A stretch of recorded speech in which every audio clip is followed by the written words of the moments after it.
I'm sure you were live.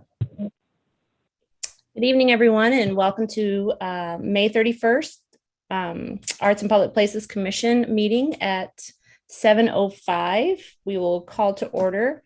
May I have a roll call, please, Barbara? Sure, Genevieve. Here.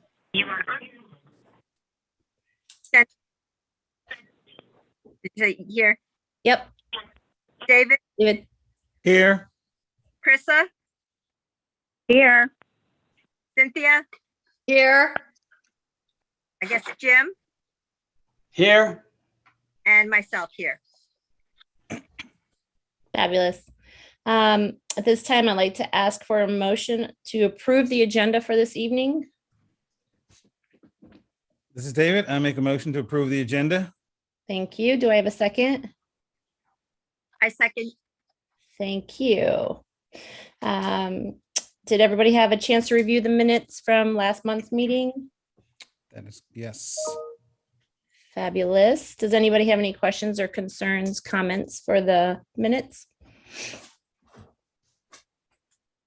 Do I have a motion to approve the minutes?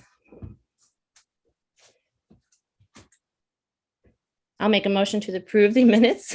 Do we have a second? I second this, David. Thanks, David. All righty, well, let's get right into it then. The Poet Laureate and gallery updates. Do you have an update for us, Barbara? No, not this time. No updates. As you know, April went really well, and I think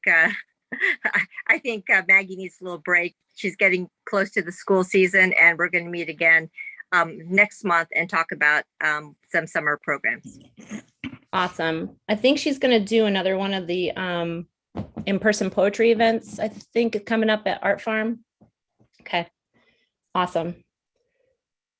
And for gallery updates, currently we have our installations in. I was trying to find the schedule from Audrey for what's going to go in next. And of course, I had it pulled up, but I didn't. So hopefully you guys got over to Pip Moyer. The PVA students, they want to show in City Hall. So Audrey's trying to find them a spot over there. They will not transition next month or right away because she already has it booked for shows coming up for next month. And I don't know why I can't find the, sorry. I said this was going to be quick. That's why I can't find it. Let's see. Just do it this way then. Who's the chair of that subcommittee? For our gallery installations, it's Audrey Lee.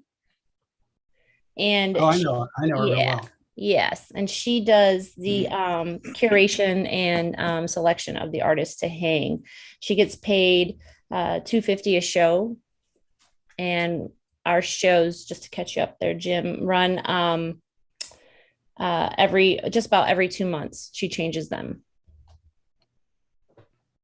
She's busy with the arts festivals on West Street and the Dinner Under the Stars. And yeah, she does. Yeah, she's heading up Inner West Street now, so she's got all kinds of. Yeah, she's the ED there. Yep, she got all kinds of fun stuff going on there. Well, when I find that link, I'll send it to you guys via email so you can see. Sorry, I'm not finding it on my phone. I love technology.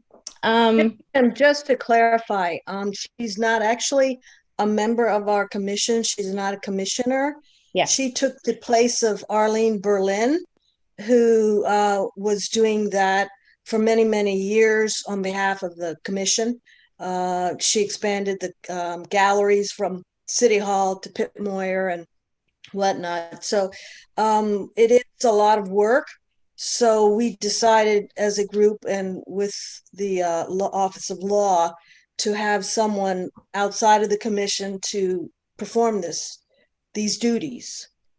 So we haven't yet had her come to a meeting, but it would be great for her perhaps next month to just, come and maybe once a year attend a meeting so people can obviously ask her questions, get to know her. She actually, she was last year for one meeting.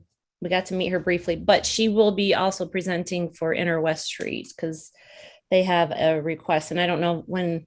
I haven't gotten all of it back, so it's either June or July. But also, I will have her come too as gallery coordinator, so we can discuss with her what we'd like to see in the galleries as well. So she has a perspective of what to seek out.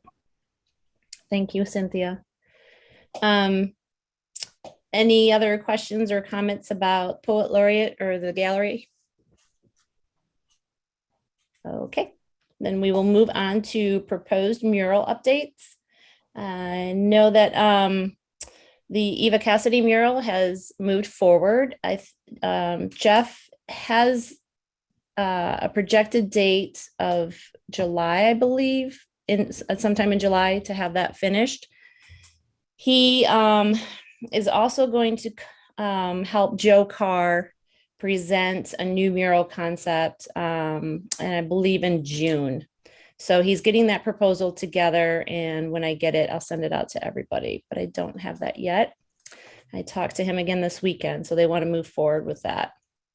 And they will be asking for some monetary support with it, just so everybody knows. The new owners, the new renters, I should say, of El Toro restaurant contacted me, wanted to know what they had to do in order to get a mural on the building. So I'm walking step by step with them. It is a process. As most of us know, when you do it in the historic district, we have to make sure that the Historic Preservation Commission is involved. So I'm just kind of they're called Picante. That's the name of the restaurant. Yes, fabulous.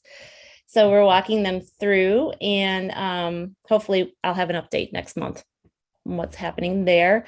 They were interested in the Latino artists mural, what the concept is. So I talked to Laura Gutierrez today about that, and she said that she will get a new proposal put together with her artists so we can show it to them and see if they're interested in using that mural as their mural, if it's allowed to move forward. So, and that's what I have for murals right now.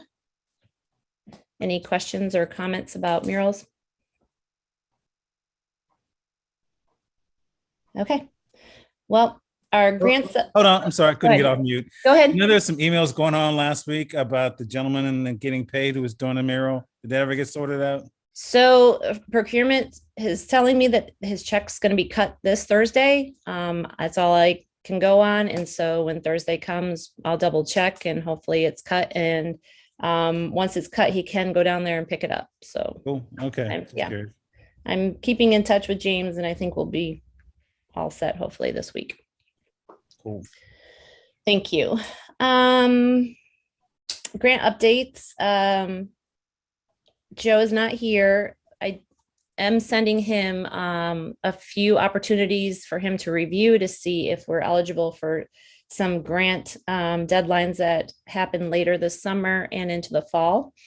So when he comes back next month, hopefully he'll have some updates on that, whether we can apply for some things or not. The public outreach updates, I have not had, personally, I have not had any public outreach meetings lately for arts and public places outside of just the normal, just the stuff I already updated you on that I've talked to people about. So David, have you met?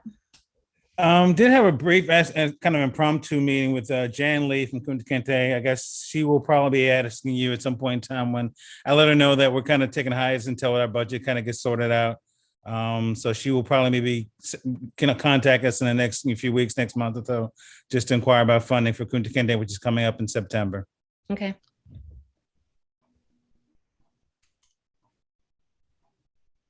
And just to back up a little bit, I did reach out. Joe and I have reached out to a friend of mine, Yan Eden, who was interested in helping out. He's obviously can't be a member because he doesn't live in the area, but he's definitely interested in helping out with the grants proposal. He has some background in that. So I think we're going to basically reconnect once Joe gets back from traveling the country. Yeah, Cool. it'd be awesome. I'm looking forward to that. Be nice to have all hands on deck to help us with the grants and writing them. Thank you, David.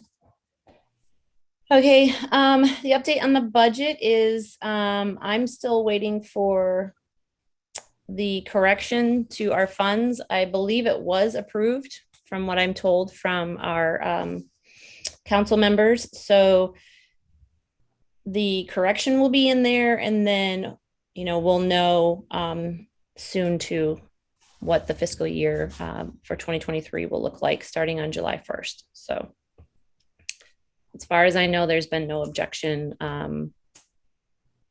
for anything. So we should be back on What track. was the, Genevieve, what was the amount of that budget? So I'll send you all the stuff. I got to catch you up with all the good paperwork and stuff, but Okay, well, that's fine. yeah, the projected budget for fiscal year 2023 is over 200,000. That's because some new legislation went through with the state and the county that takes 3% of our hotel tax and gives it to arts and public places for the city of Annapolis as our budget. So that's how we get funded now. So we have a nice budget coming up, and we're working on an RFP for the sculpture at Westgate Circle. And then yes. And then a lot of people too have already contacted me and said, oh, I saw your projected budget. So I don't think it'll be hard to spend it. People are circling. So it'll be good. I expect quite a few proposals to come in. I think we'll be busy in the fall. So. Will we coordinate that conversation about Westgate Circle with the Arts District? So the way that we're setting it up is that there's 3 commissioners and 3 community members. And so there'll definitely be, representation from the Arts District, and it will go into like a juried selection. And then that final piece, whether we decide we want 1 or 2 pieces to pick from, that's up to the commission, then we'll come to the commission for a vote, and then we'll move forward with it. So, but we still have as a disclaimer, I'm on the Arts District Board. Yeah. And but I do think they should be at some point involved in the process Oh yeah. of selection. Yes, we'll have. And I like the idea. I like the way you're doing the selection. I know that the I believe the Downtown Partnership is doing the one on the county office building. Mm-hmm. Eric Evans is working with the county on that, and they had a really extensive. They had like 14 artists apply, and for the big mural. Yeah. So they've really done a nice job of sorting down to the best proposal. Yeah. I'm excited to see what goes on the building. Thank God, because it's such a blank wall now. It is. It's a perfect space for a mural. So, okay. So back to the budget. So once I have the updated budget, I will send it out to everybody. And that's basically why we're not presenting right now to spend money. I think we're safer if we wait until we know what the money is and not overpromise something. So, before we move on, I do want to kind of discuss procedures. So David and I and Joe were talking about moving forward, how we do votes, and like, do we do them while the presenter is still on, or do we wait until the presenter leaves? Are we, what's the step-by-step process? So it may feel like to the person applying for a grant from us for money that we're slowing it down, but what we're trying to make sure is that all the boxes are checked.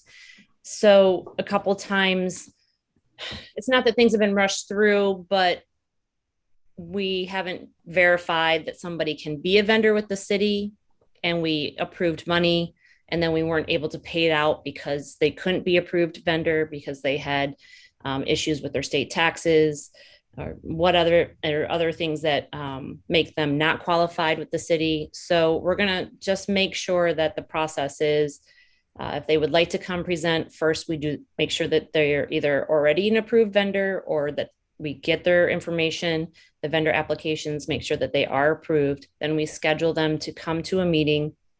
They can present, and then we'll have them go to the waiting room and do the vote, or we'll have discussion and then decide whether we're going to take it to vote or not, or if we need more information to be submitted. And then, depending on what we decide, either way, we'll notify the presenter of the decision. Did I forget anything, David? No, I guess the question is, like, do we, to the group is, do we think we would notify them that day, or we need, like, a 24-hour grace period or something like that, because again, and the reason I brought this up, because it's actually, I'm thinking about it from, from their perspective. They're sitting there waiting to ask us for some money, and we go, no, we don't want to give you the money for whatever reason we decide. It's kind of sort of like an embarrassment kind of thing. So, and at least it gives us a chance to kind of honest conversation amongst ourselves. If we have some questions about, the validity of what they're doing, it gives us a little bit of wiggle room to kind of talk about it instead of while they're not in the room. And I know that may seem weird, but, sometimes we just need to have that kind of closed door conversation if there are questions that, and then maybe we can bring them back if we need to have more questions, or we can, have them sit in the waiting room, have them come back, or meet with them at another time, or email them some questions that we have some follow-up. But, that's sort of the catalyst. But yeah, that's basically, Jennifer, you got the gist of what we're talking about. Okay. I presume that we have either an application or a checklist that has all of these things that are required and, stipulated. We do. So we have a vendor's application first that we're going to submit to the city to ensure that whatever entity or person is applying for the money, that they can be approved by the city to pay out to them. And then secondly, we have work of art applications. We have two of them. We have one for performance art, and then we have another for visual art. And then they would fill those out. And that has all kinds of stuff in it. And I'll send you copies of those so you can see them, so you know what they are. Sure. Yep. And then any additional items that they have, like, Jeff Huntington normally puts together a really beautiful proposal, visuals and all that kind of stuff, so they can submit that too with it. And then all of that is sent out to the commission to review prior to the meeting. And then the presenter comes and presents. And then generally we have a discussion, ask questions. And then now this going forward, if everybody agrees to this procedure, we will ask them to wait in the waiting room while we have a discussion of, moving it further to vote, or, tabling it if we need more information or so forth. And we have a process for advertising these requests for proposal. Well, we actually haven't had to do an RFP in forever. People just come to us and submit their proposals to us. So we can do it two different ways. Yeah. We don't have to do an RFP for things. There has been enough need that we haven't had to ask, but we're doing an RFP for the sculpture in Westgate because of the fact that we want to do something permanent and substantial, and it's just more legal and organized that way. And then it's going to be city property if it's going to be a permanent piece. So the last RFP, Jim, to answer your question, the last RFP that we put out was for the mosaic wall along Compromise Street. And that was, we had put out an RFP for that. We had a couple of applicants, and we chose Anne Marie Elson to do that mosaic along Compromise Street. So that was the last one. That's sort of quite a production in a way. So it makes sense to do that for things that are like that. Murals have become pretty common and pretty standard. Everybody seems to be doing them. Yeah, and a lot of our requests come in for events, festivals. But a lot of people are doing festivals now or events. So we get a lot of requests to fund those as well. Well, there was a thought to do as phase 2 continue that mosaic wall along Compromise Street on the other knee wall, the other brick knee wall. Now, that original piece for phase one was a total of 10,000, and we had applied for some grants, and the Arts Council helped us out with that. So there was a phase two to continue that along the knee wall on Compromise Street, which might want to circle back. But Yeah. the one previous to that, the RFP previous to that was for Shoal, the Bobby Donovan sculpture in Westgate Circle. So just a little bit of history there. Thank you. Way back in the day. Yeah, yes. Yeah, way back. So the for the knee wall, for the extension of it, the city still has asked us to hold on to know what they're going to do per construction on Compromise Street. So they don't want to put additional art on a knee wall that they might be removing. So we're in a holding pattern until they figure out the pumps on Compromise Street. Okay, so that brings us to new business, and we don't have any new business. So I'll take it straight to open discussion if anybody has anything. I have one idea that this is not anybody's plan at this point, but for several summers we had gospel and soul concerts in Whitmore Park, which is now People's Park. And I understand that it's county property, but that community are Annapolitans. And there were 4 communities that in the end were involved. Clay Street, President's Hill, Murray Hill, and some folks over from Bloomsbury. They were very popular and very successful. And I thought it might be, and I don't know how this works, and we'll talk about it at some length and research it a little bit. But I thought it would be a nice partnership with the county rec department and our rec department to be principal sponsors. And, you know, we provide some funding, and then we go, and I'll have to get people to go find grant money to do the other part of it. But they were very popular, and it really highlighted a lot of music and performance entertainment from around this region. It was amazing. We had people from all over Annapolis and all over the county. And it opened our eyes up to the quality of music and performance in the region. So that's something I would like to see us try again.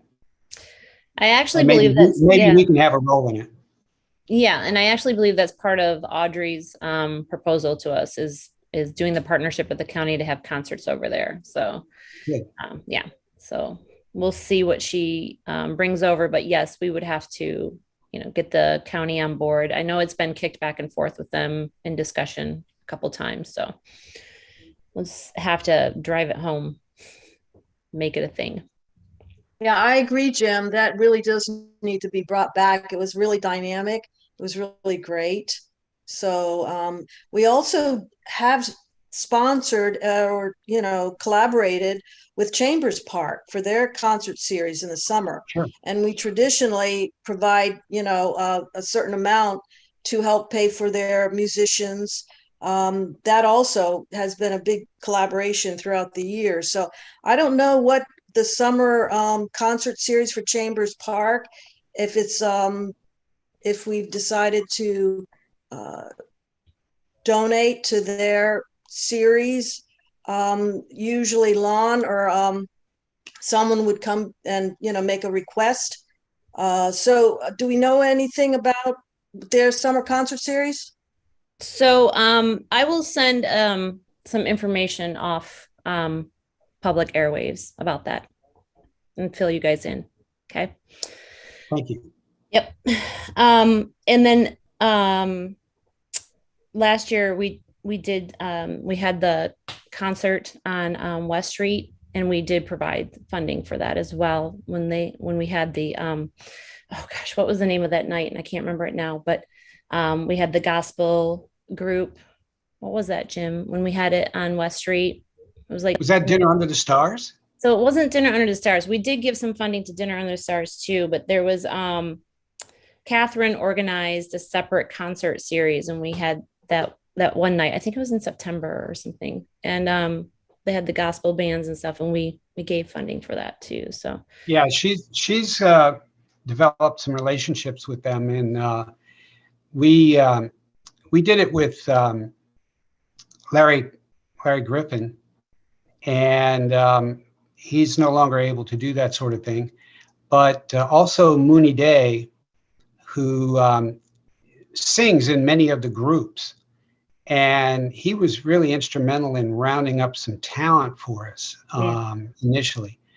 And I'd like to see it. We did 2 concerts in a month. We did a gospel concert, and then we did a blues, jazz, soul kind of performance. And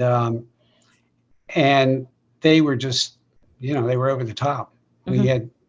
We had at least 200 people, sometimes many more than that. The audiences were mostly from the Clay Street community, but a lot of people came from Murray Hill and President's Hill. And we even had people from Italy and Germany and a couple foreign countries, and they wondered, what was this all about, And so it was a lot of fun. I just felt that it serves that purpose, but it also develops collaboration between our board and the county. And I think if we pull our resources together with them, we can pull this off, and it would be a good way to use that facility. I agree. Yeah, it doesn't really get utilized that much, so it'd be nice to No. see more stuff there. And spotlight local talent. Mhm. That would be what we should do. It's a fabulous idea. Any other open discussion? Yeah, actually, I have holiday brain. I forgot to bring this up during outreach. A couple of weeks ago, I did meet with Marcy Taylor Tama, I think I said it right, the Annapolis Heritage Commission. They basically did some outreach, wanted to know who we were and what we were about. So I attended one of their meetings and talked to them. And I think one of the things, and I think she wants to get on the panel, to at least kind of an introduction to the commission, talk about ways we can collaborate.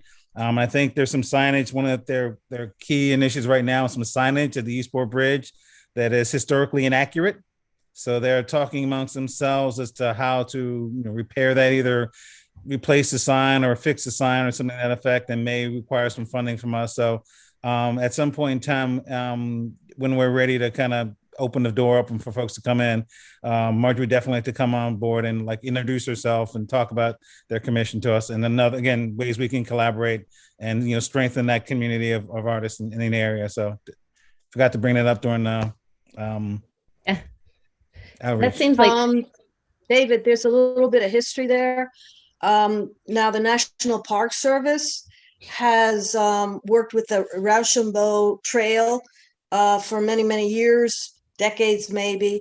Anyway, the National Park Service, they were the ones who reviewed the word on the signage. So it's a bit complicated. There are some old emails I could probably send you to update you on the controversy, but it's a national kind of thing with this Rochambeau Trail. So I'll send you some emails. Yeah, I mean, there was a couple, a lot of folks who are historians on there, and they, obviously I looked at the sign, but not being a historian, there's some images on the sign, I think that's really concerning that weren't there, that weren't part of it. So I'm not sure if it's either the language, the imagery of the sign that's causing some ruffles, but yeah, that'd be great, Cindy, if you could send me that information. And obviously, and when, Marjorie comes on board, maybe she can give you a little bit more, clarifying details about what's going on. Yeah, it's great to collaborate with them, because there is an upcoming Middle Passage plaque that's going to be down at Susan Campbell Park. And that's also collaboration with the National Park Service. As you know, my husband works with the National Park Service. And so, there's more and more collaboration on a national scale, and it's all good. It's all good. Okay. Well, cool. Thank you. Oh, good. Anybody else for open discussion? Okay. At this time then, I'll I ask. do have, Oh, go ahead, Cynthia. Okay. Get her hand up. She yeah. Oh, actually followed protocol. well, I don't, Oh, no, you go ahead, David. Now, I was just going to ask a question because when I met with the AHC, they actually had an in-person meeting, their first one in months and months and months. And I didn't know if that was in the books for this commission as well. Are we? I mean, I'm cool with being virtual. I have no problem with that. I spend my whole day in front of a computer looking at people on screen, Yeah, right. with 2-inch squares. So, but I want Yeah. out. I want out. Yeah. just Um, curious. I didn't know if there was, there's no move to force everybody back in person yet. So okay, just curious. But good, Cynthia. Okay, I heard from Barbara. Now, Barbara Bernstein, many years ago, just to give you a little bit of history, when we started City Dock summer concerts, and obviously David Arthur remembers playing back down there in the early days with his brothers. And we wanted to expand and make it more diverse. So working with Roxana Rodriguez with Caliente Grill, because they were having some salsa nights that were really popular. So she told us about DJ Simon and Barbara Bernstein, who is a instructor. She has a dance studio. And she has all sorts of not just salsa. It's very many different forms of Latin dancing that she teaches. Anyway, so based on Roxana's recommendations, we worked also with Adriana Lee, who was the first Hispanic liaison, and we moved their event to Sunday evening, which we all found to be a very, very good time for the Hispanic community. And in very short time, that event became very, very popular. And it was our biggest draw. Okay, so the most people attended Salsa Nights. And of course, City Dock Tango, which of course took off, flying, and became the biggest milonga on the East Coast. They're in very short time. Anyway, City Dock Tango, great. They like Friday night, and City Dock Salsa Sunday. Anyway, Barbara Bernstein gives a little bit of instruction. And so people, and like you say, foreign tourists, they're walking about and suddenly they see what's happening here, and they can get a little lesson and then, jump in the fray. Anyway, Barbara and DJ Simon were paid very, very minimally because we didn't really have the budget. So I think the most they ever made was $250, and that had to go, to DJ Simon, and also they would bring along, instructors who could, demonstrate, and they were semi-professional and did a great job helping people to learn the moves. Anyway, Barbara got an email from her, and she hasn't heard anything about the summer schedule, and it's pretty late in the game, and she's been in on the very beginning of the City Dock Salsa, so that's where my question lies. She hasn't been notified, and so what's happening? so as the schedule was presented and voted on and approved last month, it is a Latino cultural showcase every last Sunday. As I told everybody, the Hispanic liaison, Laura Gutierrez, in the mayor's office, was working on the programming. So I still have yet to have a finalized programming from her, but salsa is still going to be included. And the other lineup was on that spreadsheet that I sent out. So like the Corazon for Ricos and the Mexican Dance Ensemble and Brazilian drummers and Musica and Dakotas and Academy. So there's a whole lineup of stuff, but we're working on the contracts because Laura's helping with the bilingual translations, and then we'll hand them over to Ashley, and then those contracts will be finalized. Okay, so once again, Adriana Lee set up City Dock Salsa along with Roxana and Barbara Bernstein. So is somebody going to notify Barbara Bernstein? Because obviously she has to line up her musicians and, you know, get these gigs on the calendar. So just we want to make sure that we do have some timely response so that she Right. can plan her summer. When the contracts are ready, they'll be sent out. I'd also like to correct something that you said, though. Adriana was not the first Hispanic liaison. It was actually Roxana under Pantelides. So Right. But she was part-time. Yeah. Yeah. So yeah, I'm aware of that. But during that time you were still in Nashville, so you might not have remembered or heard how it all got started. So I just wanted to make sure everybody is on the same sheet of music. But out of respect for Barbara Bernstein and her groups, Carmen, DJ Simon, who were paid very, very minimally for what they did, and they came long distances. If we could just give them a heads up, what are they going to be scheduled, and you know, just to let them know that the contract may be in the mail, you know. Yeah. And I also want to point out that there was a pay increase for all of our performances this summer at City Dock, just so everybody knows. We're not paying them minimally anymore. Right. Yes. But I mean that, you know, they were very, very kind to, you know, travel large distances. So is Barbara Bernstein and her group on the schedule for this summer? The salsa is on the schedule for this summer, and the contract is not complete yet. And we don't have a standing contract with any particular vendor that plays over year after year. So once City Dock Tango. There's no standing contract. They're all new contracts every year. Cynthia, it might behoove, I don't want to step over on anybody, but it might behoove you to give Ms. Bernstein's contact to the city liaison, but in doing so, make sure that the city liaison includes her in her planning. And maybe you could do that easier than delegating it off to Genevieve, who's got more than she needs on her plate. No, I'd be happy to do that. I don't want to step on anybody's sure. toes, but it's fine. Sure, I'd be happy to do that.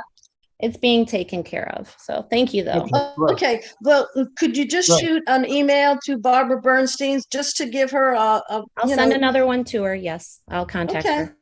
Okay. Yeah, because she hasn't heard anything since the winter. And she needs That's to not, line up. that's not accurate. I've talked to her this spring. Oh, yeah. Oh, you did? Okay, great.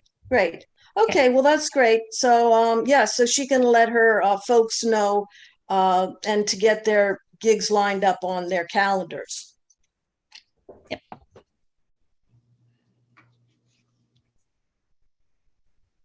Anyone else for open discussion? Okay, I don't see any hands up. So do we have a motion to adjourn? This is David. I make a motion to adjourn. Thank you, David. Do I have a second? I'll second it. I second it. It's Krista. Thank you, Krista. Thank you, Barbara. Hey, John Moyer, say hi to your mom for us. Will do. Well, thank you. Thank you. hey, Mom. Thank you. Thank you, everyone. Thanks, folks. Jim, I'll get that paperwork